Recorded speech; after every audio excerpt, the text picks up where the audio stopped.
Bonjour à tous et bienvenue dans ce nouveau podcast où nous allons parler du TDAH chez les femmes. Ici Patricia Gillet-Barbé. Pendant longtemps, le TDAH chez les femmes est passé sous silence. Beaucoup ont grandi en pensant qu'elles étaient juste trop sensibles, trop émotives, trop désorganisées, alors qu'en réalité, leur cerveau fonctionnait simplement différemment.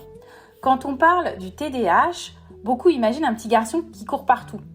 Pourtant, chez les femmes, c'est souvent beaucoup plus invisible. Beaucoup de femmes passent des années sans comprendre pourquoi elles se sentent différentes, pourquoi elles oublient autant, pourquoi elles se sentent débordées par des choses hyper simples, pourquoi elles ressentent tout trop fort. Et le pire, c'est qu'elles finissent souvent par penser qu'elles sont juste nulles, paresseuses ou trop sensibles. Le cerveau ne s'arrête jamais. On pense à tout en même temps, on commence une tâche, puis une autre, puis encore une autre. Et à la fin de la journée, on est épuisé mentalement.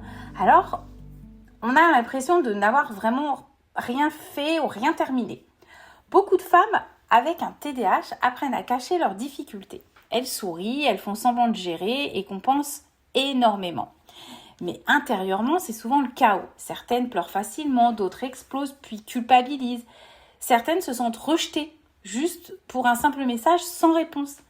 Et c'est pas être folle ou trop, c'est aussi une façon différente de vivre les émotions. Et beaucoup découvrent leur TDAH hyper tard, parfois après un burn-out, parfois grâce à un diagnostic de leur propre enfant. Et là, toute la vie commence enfin à avoir un sens. Si aujourd'hui tu t'es reconnu dans ces mots, j'aimerais que tu retiennes juste une chose, tu n'es pas seule et surtout tu n'es pas trop. Ton cerveau fonctionne différemment, certes, et pendant des années, tu as essayé de rentrer dans un moule qui n'était pas vraiment fait pour toi. Le TDAH chez les femmes est encore mal compris, mais peu à peu, la parole se libère. Et comprendre son fonctionnement, c'est pas juste chercher une excuse, c'est enfin arrêter de se battre contre soi-même. Alors prends soin de toi, sois plus douce avec toi et rappelle-toi que derrière le chaos mental, il y a aussi une force, une sensibilité, une créativité incroyable. Merci d'avoir écouté ce podcast et à bientôt pour un prochain épisode.